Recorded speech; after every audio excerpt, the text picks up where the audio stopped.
why would I use porous pave? And I'll just turn the question around to them and say, well, what are your problems? What areas in the, I don't need to know about your personal problems, but what areas in your pavement issues do you have the most problems with? In most cases, the cost doesn't matter. It's more the solution.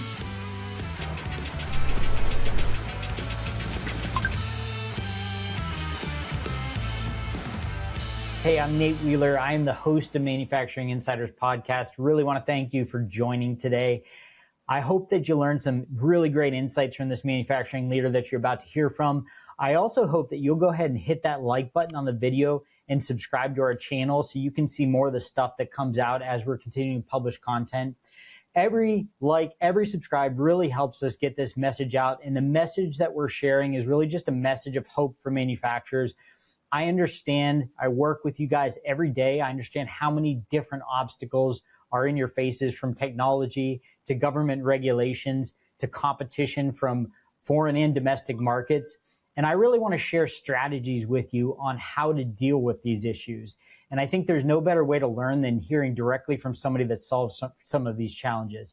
Thanks for watching today, and look forward to seeing you soon. Welcome to Manufacturing Insiders. Today I have Connor Ouwinga with me. He is a second generation member of Porous Pave, which a small component of their operation is manufacturing, where they're kind of producing the rock that goes into this porous paving material. But they have some really interesting lessons that I think a lot of manufacturers can take some value out of. And one of the big topics that I think is interesting, and primarily because I'm so involved in marketing manufacturers, is creating a value story where you aren't just selling a component, you aren't just manufacturing a part, you aren't just doing what it looks like you're doing from an operational standpoint. You're actually selling a value to a customer. You're selling something that either saves them a lot of money or makes them a lot of money. And I think that's one thing that Porous Pave is doing a great job of. And Connor has some very interesting stories to share about that. So welcome to Manufacturing Insiders. Yeah, thank you. Thank you for having me. You're very welcome. One quick note I will make before I get too far into it. If you are enjoying our content, please like and subscribe. It really helps us get a better audience. Also, if you are manufacturing interested in guest appearing on our show, go to manufacturinginsiders.com, fill out the form there. We'd love to have you on. So Connor, tell me about... well, first of all, just tell me about yourself. You obviously like to hunt. I see the deer in the background. I got my deer in the background. What do you like to do? Do you have a wife, kids? How do you fit into this story? Yeah. Like you said, second generation. My dad started Porous Pave in 2007. I was young. I was 8 years old at the time. Growing up, always just loved the material, love the idea. My science teacher would always, mess with me. I'm kind of a born and raised salesman. And so anytime we had a science project about, water or anything like that, I'd always bring up Porous Pave, and we always had kind of like a joke like that. But yeah, like you said, love to hunt, love to be outdoors, spending time in God's creation. We have our business has a national reach, but it's in a town of about 800 people. So we're definitely small town USA. Hunting, fishing, just hanging out, having a good time. But yeah, got a wife, two daughters, had a 2-month-old at home right now. So just kind of a recent second dad. Yeah. First one's about 3 years old. Yeah. Crazy. She has my personality, which is a lot of fun, but also kind of scary. And, wife, couple dogs, just living in small town Grant, having fun, doing some Porous Pave. That's awesome. So where exactly do you live? In Grant, Michigan. Grant, Michigan. Okay, gotcha. Yeah, and so you're dealing with a lot of the same weather patterns as we do over here in Erie, Pennsylvania. But fortunately, the past week has been phenomenal. Yeah, we got like 5 inches, 6 inches of rain last week, but 70 degrees and sunny today. So the guys are happy to be working outside and enjoying that. Exactly. How many guys do you have working out there right now? Yeah, we have 2 full-time guys in the warehouse. We have 2 full-time guys in sales, and then me and my dad both kind of fluctuate. Yesterday I was out on a job in northern Michigan, checking things out, training, paving. And then we have a couple of part-time guys, part-time seasonal. Because we're in Michigan, like you said, with the weather, we can't manufacture our stone in the winter. So right. We don't have to have full-time help all winter long. I really wouldn't have much for the other 2 guys to do. but we do manufacture those 60,000 bags of rock in the timeline of April to November, which means we're kind of, all gears going from that timeline. Yep. Now, if I would assume if demand, it's hard to say what would be a better decision. So if demand increased significantly and you had to produce more rock, you would either go somewhere where you could run the operation, 360 whatever days a year, or you would have to double your seasonal staff. And it seems like the moving would make more sense. Yeah, we just actually kind of dealt with that. So we have, our rock, I think we talked about it a little bit, but it has to be washed, it has to be dried, and then bagged. And so, like I mentioned, we do about 60,000 bags a year. 2 years ago, we did about 38,000 bags a year. So we've nearly doubled. Oh, wow. Okay. We're not even done yet. We're actually, my dad's out on the excavator playing around right now, flattening some ground to finish up our project. But we just spent somewhere just under $250,000 updating our building, making our biggest bottleneck was the trommel that dries the stone can only dry about 20 tons per day. And with that, our guys can bag a lot quicker. So the bottleneck being the trommel, we had to figure out a way to increase the speed of the trommel. We have natural gas, which is great for a small town like us, but it's not where it comes into our building. It didn't have the pressure to run a larger dryer. So we had to figure out, what's the next, what's going to speed up that bottleneck. And we kind of found that, the water being a little bit drier, purchasing another dewatering screen was a great step to help knock that water off. And the less water you're putting into the heated trommel, the faster it's going to dry. Right. And then we moved over the trommel into another area to have more space for storage so that going into winter, we can stockpile maybe 200 to 300 tons of dried stone that the guys can bag even when the weather isn't ideal.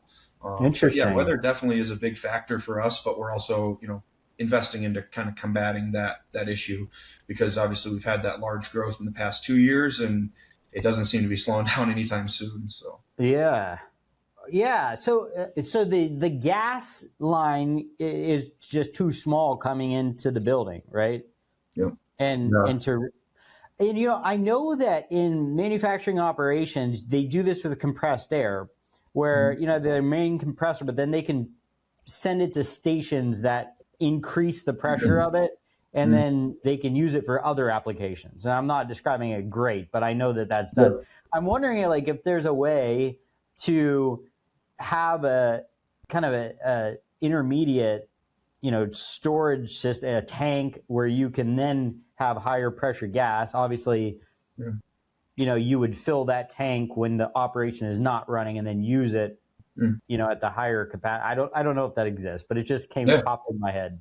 Yeah, no, it's one of those things. It's for us. It's always what's the next thing, and my brain never really shuts off. I'm a lot like my dad in that way, that I'm always trying to think of how we can increase efficiency, production, all those things. And so that's actually a good idea, and that's probably where our next change will be. We got into this manufacturing stone thing in 2021. We had no idea what we were doing. I had never even visited a rock quarry. We were buying all the stone in at the time, probably doing around 20,000 bags. And then we bought this new facility and had natural gas and thought, let's give it a shot. And at that time, it was just me. And so I was bagging rock by myself and, just trying to keep up with demand. And then obviously when we got that started, we had to hire some people, and it's just kind of grown. So we started just throwing a bunch of pieces together and just kind of found our way, really. Yeah. Yeah, I don't know. I always love little puzzles like that. I'm just now that you're talking, my brain's going all it comes. I'm wonder what happens if you set the pile out in the sun for a couple hours and then put it through. I don't know. I'm just thinking of ideas. No, and that's the biggest problem is because we want it to be as efficient as we can. And so the washing is the first step, but it's all a one-step process. So we're not having to fill multiple hoppers. So even if the rock starts dry, we make it wet by washing it. And so it's we're spraying water right on that rock and basically have a dewatering screen, which has a screen that allows the dust and the particles smaller than the rock that we want to fall through. And then the rock gets vibrated across that table. It's just not on that table long enough to drop all the water off. Gotcha. Okay. Yeah, that makes sense. So we're hoping Interesting. that that next dewatering screen can kind of speed up that process and knock more water off. I see.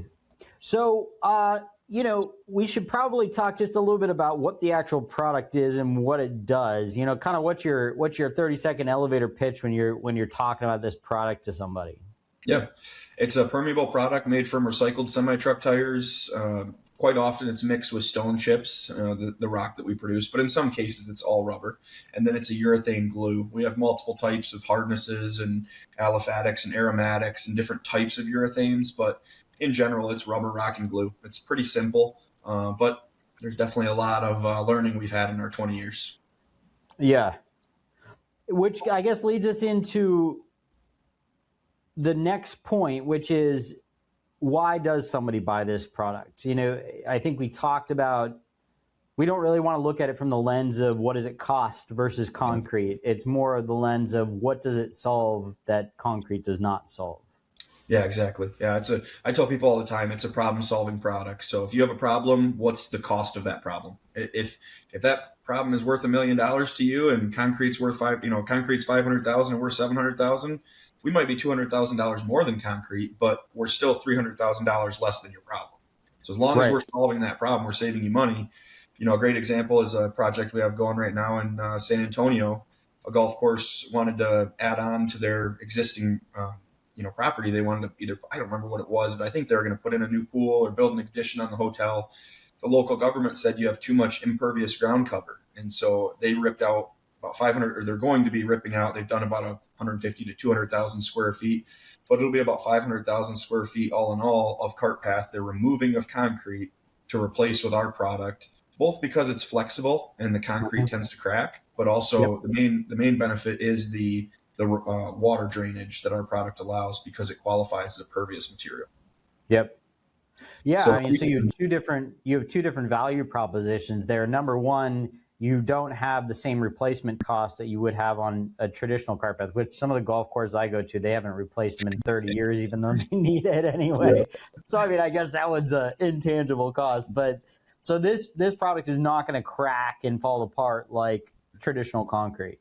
no, it's got flex to it, and I should have grabbed a sample, but you can see it just move. Like we have certain hardnesses that some are stiffer than others, but you can even notice it when you're walking on it. People talk us all the time. It feels better on their joints if they're running on it. It's like a rubberized track that high schools will have around a football field. That's cool. It doesn't rubber though decompose over time? I mean, in like 90 years, it's not. That's the trouble with tires in landfills typically, is that it has at least a 90-year life expectancy, and so it takes up so much volume in landfills. Right. And I saw some figure, I can't remember exactly what it is, of the number of pounds of tires that you guys have essentially removed from landfills and used for a purpose. Yep. Yeah, we actually, because we use all semi-truck tires, we keep them from landfills. So we don't go into landfills, remove Right. them from there, but we're Right. keeping them from going into the landfills. But it's been about 30 million pounds of tires that we've recycled or kept out of landfills. Wow. Yeah, I mean, so that's kind of the other benefit too, is sort of the environmental factor of it. So when you talk about the golf course, and so obviously the replacement cost, you have the environmental factor, but then they were allowed to add infrastructure that was going to make them additional revenue on top of that. I think you said something like $9 million was kind of the figure that was calculated. Yep. So my question is how can manufacturers learn from that? And I think one of the issues, this may be the place to start, but a lot of these, I walk through a manufacturing facility, a machine shop, and I see, they're real proud of this component. Oh, we had to do this at, 0.01 mil tolerance, and, it's a super complex part. We had to thread the inside and whatever. And I'm like, oh, what's that go into? And they say, I don't know. And it just blows my mind. I'm like, how, like, I would think you'd at least be curious about it, but I think that's the starting point of understanding value creation. If you don't know what your product is going into, how do you know what value you're creating with it, or what additional value you could offer? Absolutely. I mean, the amount of times that we've been on site or we've walked around a project and said, hey, how about this? I mean, I can see your bark is washed out or your stone's moving.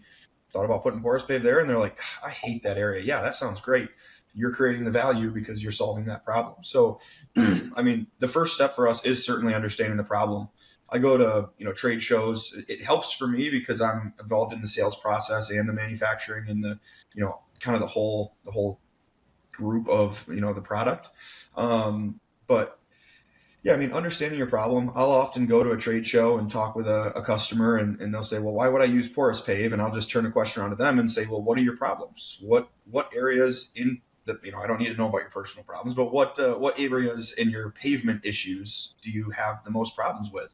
And, some might say it's traction up a steep slope. Some say it's water drainage. Some say it's, people running on it, feeling uncomfortable, or ADA compliancy, or they have a cracked piece of asphalt or concrete that they want to replace, but they can't afford to tear it all out. So maybe we can go in and put a 1-inch cap on top of what they have. Oh, interesting. Yeah. So I mean, there's all sorts of different solutions. It's just understanding your customer's needs, and for us, the need is the problem. And so if we can have that problem and we can replace that, that's where the value is really, in most cases, the cost doesn't matter. It's more the solution. Right. Yeah, it's a very interesting way to look at it. And in my experience, most manufacturers fall short there. There was one other story you told me about kind of a liability issue with the city. And so it was, instead of kind of like the ability to generate extra revenue, it was saving them, potential liability. Tell me about that one. Yeah. We had a local municipality. They had a metal tree grate had gotten buckled from freezing event where the concrete was moving, and then the tree grate, because it's around a frame and it's not flexible, it was raised about 3/4 of an inch. Anything, I believe it's over 3/8 inch is considered a trip hazard, and that would make the city liable. And so they went through and reviewed their iron tree grates across the city and found that like over 60% of them were not in good shape. They were pretty rough actually, and they had a lot of liability of people tripping and falling, and they did have someone fall and sued them for a pretty good sum of money. And so they immediately called us and said, what can you guys offer? And we had met them at a trade show, and so this was in 2012 was the first year. My dad went down and did, I think, 6 trees, and it happened over the winter. They called them. They have a local municipality has a big art festival. They called them like that spring and was like, we need like 600 of these done in like 3 weeks before the festival. We want to do a bunch of them. So they did a bunch, and a problem that we didn't even really know existed was exposed to us. And so that's another step of it is, we work in tons of different industries. We work in municipalities, universities, golf courses, residential, zoos, arboretums, public gardens, it's never ending. And so for us, we have to ask them their problems, because I can't even remember all the industries we work in, let alone all the problems that they have that are individualized to them. So, really listening to your customers and then seeing what works, and more importantly, seeing what doesn't. Because for us, we're not a good product for parking lots. So if somebody calls me and says, yeah, I got an issue with my parking lot, I'm sorry, I don't want to be in an area that we're not a qualified product for. Right.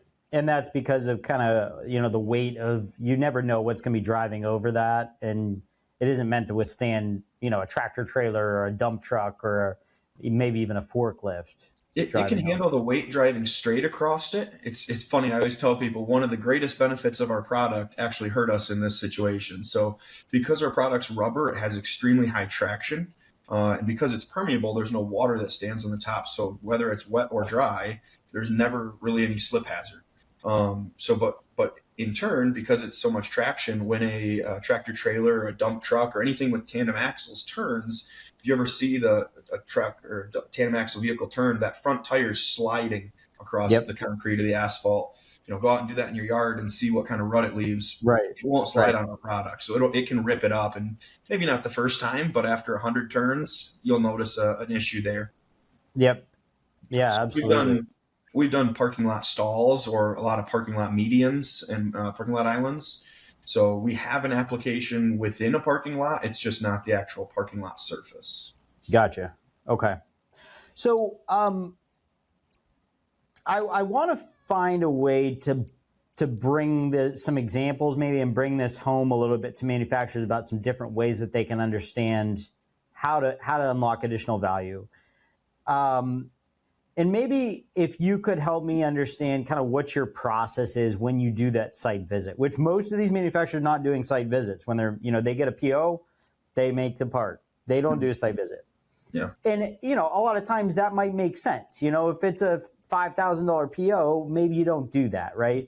But if it's going to be a continuous program over the next 5 years and they're giving you $1 million a year, get in the car and go there and check it out, see what their problems are. And I think if you were to, even without doing a site visit, a lot of manufacturers aren't doing something as simple as saying, why am I getting this RFQ? Mm-hmm. What did you have a problem with your previous supplier? What was it? Like, tell me about it. Tell me about what your problems are. Tell me what this part's going into. Tell me, where you're losing money on this, and I'm going to see if I can help you out there. So I think even if you don't do a site visit, at least you could ask the right questions. So tell me about kind of your process of asking questions and what are you looking for when you go to a location? Yeah. Yeah, when I'm on a location, and it's ingrained to me at this point, being 20 years doing this, and obviously I was a kid when it started, but it's been ingrained to me pretty much my whole life, and with the other businesses that my dad and grandpa have owned, just a born and raised salesman. I like to find problems and try to solve them. So even like walking around Subway, I'll see that there's stone on the ground, and it's like, oh man, we were there, it wouldn't have this. So it's partly that, just having that, understanding of your product. I think that's the most important thing, is you have to understand what your product is and what its benefits, what it's good at and what it's not good at. That's the first step, because you can't solve a problem if you don't know if your product is good at solving that problem. You can try, right, but you might create yourself a bad name. And that's something we've really focused on, is, a good brand identity.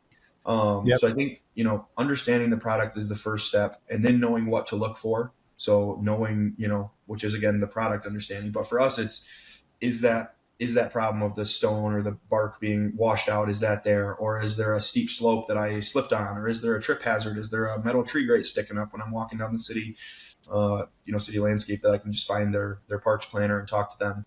I think like you said, asking the questions is probably one of the biggest steps, because as manufacturers, a lot of times, like you said, we're getting a PO, we're turning around and we're shipping it out the door. And whether that's a $5,000 order or $1 million order, that's a customer, and who knows what that $5,000 customer could turn into.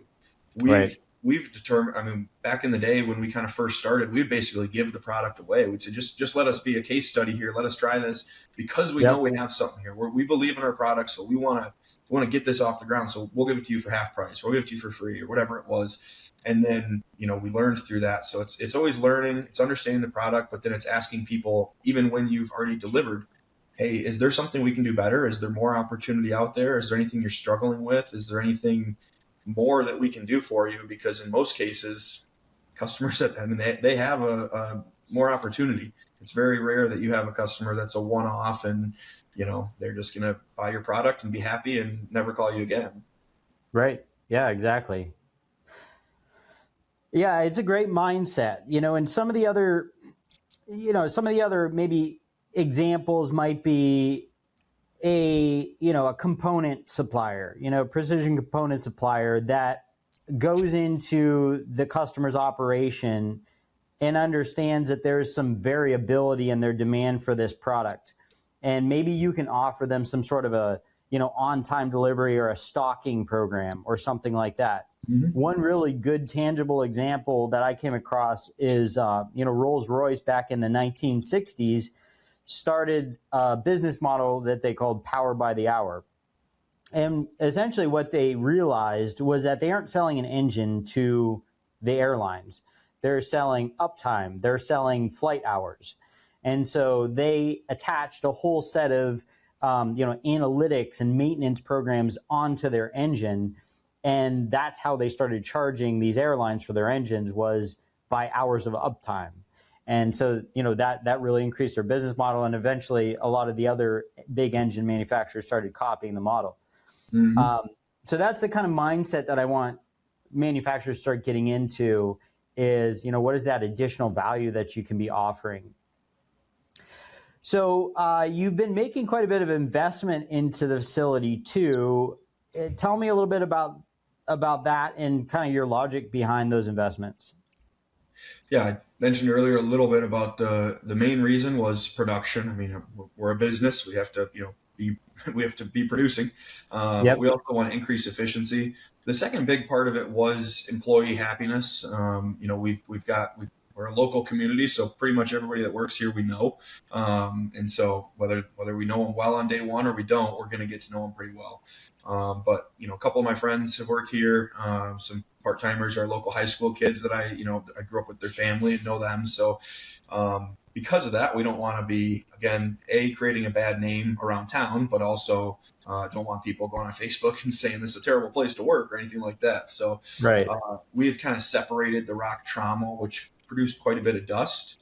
The main idea was to just get that on the other side. I mean, this started as like maybe a $40,000 investment that was like, yeah, we'll move that trauma over and that'll be it. Then it just kind of kept growing, and now we're doing return lines. That way people don't have to be shoveling stone. And, again, you get into a project and it just kind of snowballs. That's part of it. Part of that's my dad and I aren't, I wouldn't say like sit down and write every step down on a piece of paper and fully plan everything. We just kind of go at it and start figuring things out. I think that the biggest thing was the production. The second biggest thing was going to be employee happiness, reducing that dust, reducing the amount of shoveling, manual labor that's needed, and kind of those things. Yeah. You mentioned something that stood out to me. How many bags? Tell me again how many bags you guys produced last year. About 60,000. I think it was right around 50,000. Okay. And you said that they are hand stacked. And I was kind of curious about that. It seems like a pretty perfect application for some automation for a robotic solution. Have you thought about that? Is there something that prevents that? Labor. I mean, high school kids, high school football players. I'll tell you a funny story. We had one of the guys, his brother started for us. He was 17 at the time. So he's legal to work and everything, but he was young and everything, couldn't drive a forklift. So the first day he was stacking bags of rock. They did 60 pallets, which is 120,000 pounds. Okay. I'm sorry. It's 120,000 pounds. So we get done and we said, hey, how many pounds of material do you think you moved today? And he's like, got to be 5,000 or 6,000. We're like, yeah, try 120,000. And, he barely even broke a sweat. He's a young high school kid, so it's not a problem. And you pay those, $15 to $20 an hour, depending on where you're at. So, I mean, you can do a lot of bags for that labor cost versus I've looked into automation, maybe $250,000 to $400,000 for an automatic stacker. Gotcha. Okay. I think at some point that's the next step. Right now we're using a pretty basic, it's called the Ultimate Sandbagger. Basically it's a sandbagger machine, and we kind of found that online. It's a pretty basic bag filler and sewing system, but it meets our need. It was a pretty cost effective solution. If we wanted to move to an automated bagger, which I think is the next step, I've gotten some quotes on those between 200 and 300,000. Basically, I can eliminate two guys, one standing there holding the bag to fill it, and one guy running it through the sewer. It also, we have our guys trained pretty well, so we don't have any sort of quality issues. But automation often does, reduce quality issues as well. Right. So then we could just have a guy stacking, and then at some point we could run that machine 24/7.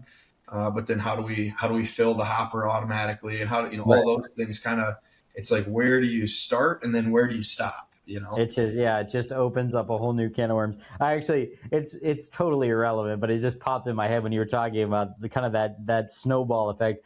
But I've always I love excavation equipment. I love digging. I love playing in the dirt. Like, honestly, it's my favorite thing to do. I could just do it. I would lose track of time.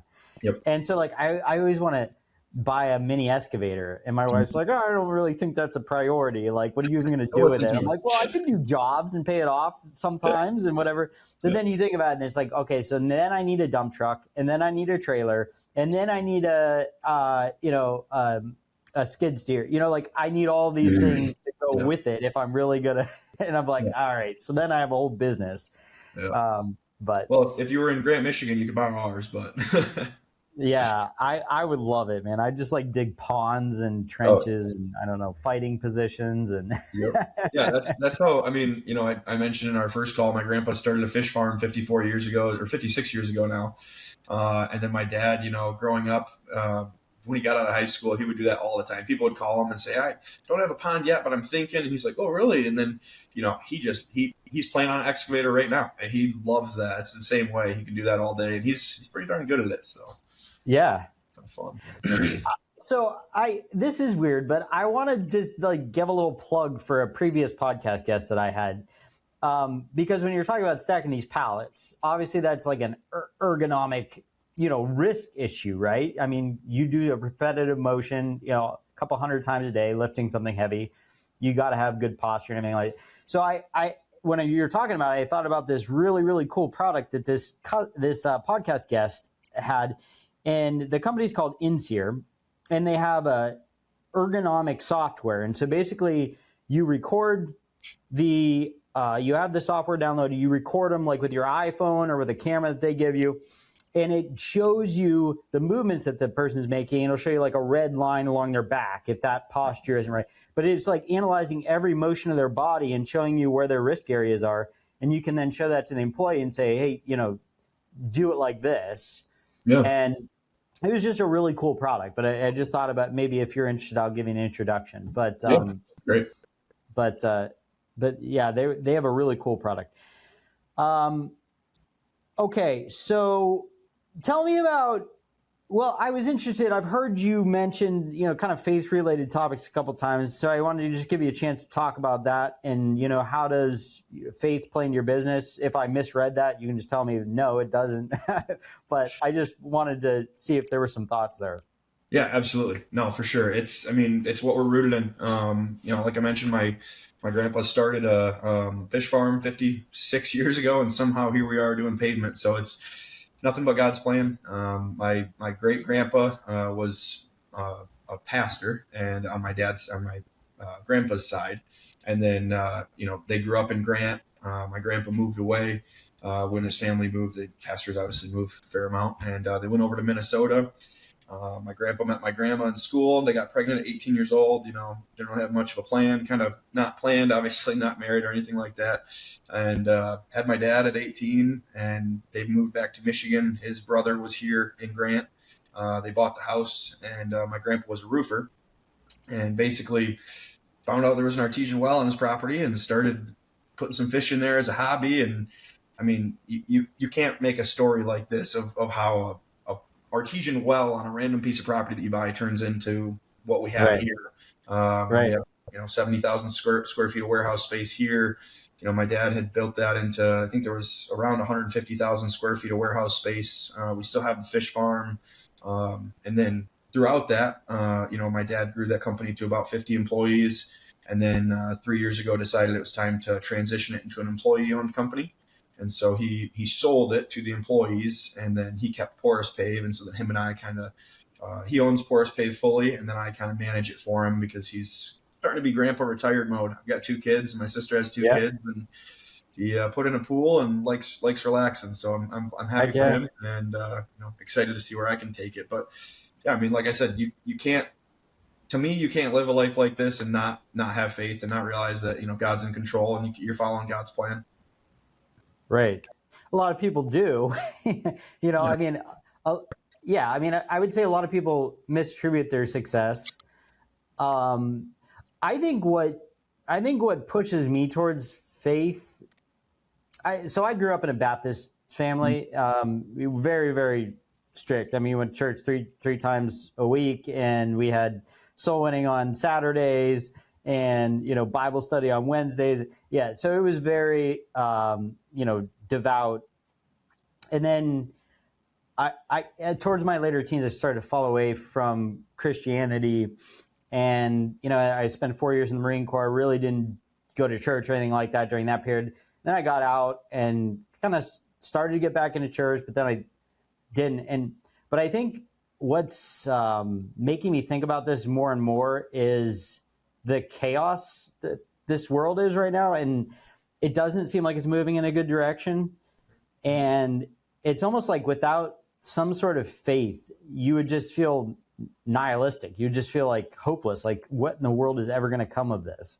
Yeah. And it's got me thinking about it a lot more as, time progresses. Yeah. Yeah. Yeah, absolutely. It's, nothing tests your faith like difficult times. But there's also nothing as reassuring being a believer that in difficult times there is a plan, whether that's in the world or, you have a baby and they're not sleeping too well at night and you're frustrated and you know that there will be an end to this and this is part of the plan. And so just knowing that is comforting. Right. Yeah, absolutely. I don't usually do this, but I think it's interesting to hear kind of like what the average business owner or the average, business manager thinks about global situations. So I'm just curious, like, what's your take on Iran and kind of this global chaos we're seeing right now? Yeah, it's tough. We have some changes. We have some surcharges and things that are, affected on petroleum-based products. And so whether that's freight, I got a quote on a truckload today from California to us for $8,000. And 3 months ago, that price was probably half that. Wow. It's frustrating seeing the reasoning behind some of it and, not really understanding why it's going on. I try not to get very political in any of my day-to-day life. And so I guess I just kind of stay out of it. But seeing the effects of it is frustrating as a business owner. Right. Now, did you have tariff-related issues too, kind of when all that was going on? No, all of our products are made in the U.S., but some of the raw materials that are used in our products that are manufactured in the U.S. are from overseas or are affected by fuel-based charges. Okay, got it. Yeah, so that's kind of one thing I was curious about. A lot of your overhead is going to be freight and shipment, and obviously with the fuel prices, that could, if it's a month, okay. If it's 6 months, that's a lot of additional cost. Oh yeah, we bid jobs out typically between 3 and 8 months. Sometimes we bid a job and 3 years later they call us and say, yeah, I'm calling on quote 11252, and it's like, we're on 11829. That was 800 quotes ago, right, or whatever the number is. So it can be kind of a long lead time, which means we might bid freight today, and the job might go in 2 years. And sometimes we bid it today, and it comes back in 2 years, and we make a little extra. And sometimes bid it today, and you come back and say, I'm going to lose money on this project. I got to come to an agreement with the customer. We bid all of our projects with I think it's a 90-day freight guarantee. So okay. But still, that's reasonable.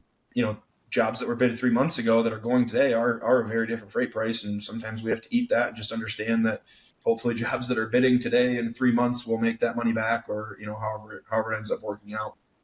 Yeah, that's tough. Yeah, with as fast as oil prices are changing, you may want to consider reducing that to 30 days. Yeah, we had sent out an announcement. I think we're given a 3-week from time of quote right now, because freight price. They're just all over the place, and we've told our customers, listen, if we bid at 8,000 and it comes back at 6 when you buy it, we're not going to make $2,000 on that. We'll give it to you for 6. Right. So it works both ways, but the customer has to understand it works both ways too. So just kind of making sure those expectations are clear. So we had sent around a letter when we got that $10 per pail surcharge announcement from our supplier. We just passed that on. We don't make any extra money on that, but then we announced the $10 per pail surcharge along with the freight announcement as far as how long a freight quote is good for. Just real quick, so the $10 per pail, what percentage increase? What is the pail cost? It's not terrible. If we go like square foot pricing, typical standard material price is about $6. At 2 inches thick, that's 20 cents. $10 per pail is 20 cents. Okay. So it's not horrible. Got it. Okay. So you said that you've, I can't remember the exact time frame, but you've more or less doubled in the last 2 years. Is that right? Yeah, probably the last 3 years. Yeah. 3 years. What's kind of been the big driver of that? What's kind of your sales strategy, or how are you getting new customers? How does that working? Yeah. It's just knowing who the end user is and knowing where to put the marketing dollars. I mean, you have to spend on marketing first of all, but then secondly, making sure it's not going to waste. We've put a huge spend on social media. Uh, my dad's almost 60 years old, and I tell him, hey, we want to start a social media campaign. I want to spend $35,000 a year. Are you good with that? Yeah, right. So we start small, see, get a proof of concept, and we've grown past that now, and we do a lot in social media, and that's, people recognize us. He's always said we want to make porous pave the Kleenex of the industry. So when somebody wants a tissue, they don't say, hand me a tissue, they say, hand me a Kleenex, even if it's not Kleenex brand. So we want people to walk around and think permeable solutions. Yeah, I want porous pave. And so part of that is, creating brand, dominance, really. Any other permeable product on the market, why are we better than them? Why are we a better product? And so I call it brand dominance, brand awareness, whatever you want to call it.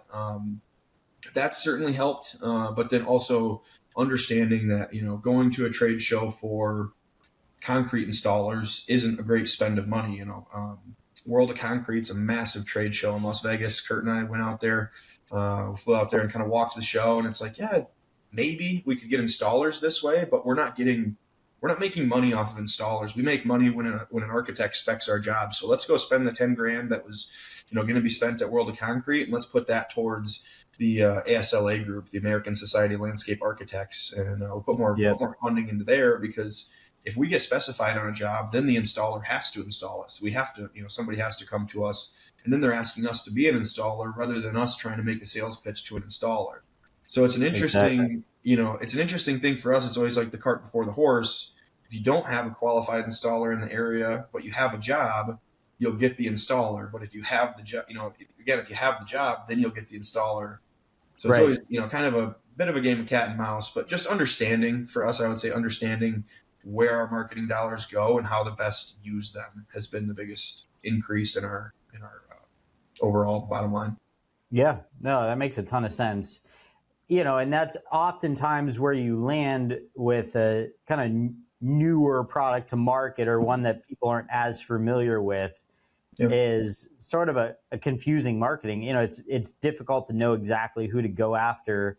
And I've had a lot of customers like this, like a customer that manufactures a safety product. Who are you going after there? Is it like an operations manager? Is it a CSO? Is it an engineer? Like, how do you get in front of those people? How do you educate them on it? And so I was wondering about the trade show route. And so it was interesting to hear you say that. I think, and this is kind of pet peeve of mine, I feel like a lot of manufacturers waste money on trade shows. Mm-hmm. It's like a little mini vacation or something, or they just want to do it, or it's like a status thing too. Like if you aren't there, people are going to be like, oh, where are they? Yeah. But I always wonder, like, what is the real ROI of that? And are you inflating it? And where else could you spend that, $30,000 booth fee plus the two guys that you have there, and you're paying their salary for a week and the flights and the hotels. And so you're up to, whatever, $50,000, $60,000, $70,000. If you had run an ads campaign or invested that in a search engine optimization or whatever, like that would in a lot of cases make more sense. For sure. And I think that's where you have to create the workforce that you want, and the workforce that you can trust, because I think a trade show is one of the biggest tests of trust that you can ever give to someone. You can go to a trade show and you can do absolutely nothing, and somebody else who's on fire about the business and understands the brand and the identities and the mission statement and all the things that we're trying to do, and they can get $10 million worth of business out of a single trade show. It's all about your attack. Same thing with dinners. You can get a guy that goes to McDonald's and gets some McDoubles just as fuel to keep working, or you can get the guy that's going to go out and order a 32-ounce tomahawk. And it's all about understanding where you're at as a company, understanding the clients that you're with, what the opportunity is, and you just have to have an understanding of it. Right. Yep. Yeah, that's definitely the right way to think about it. Yeah, I really like your business model. I like your work ethic. I think that you are a sharp guy and obviously going to take this to a whole new level now that you're kind of moving into the, reins position. So awesome business. I enjoyed learning about it. Yeah, oh, it's fun to share. Anybody has any questions or anything like that? I love talking about it. I can do this all day. So Awesome. Well, thanks for coming on. yeah, absolutely. Again, thanks for the invite. Really appreciate it, and it's enjoyable.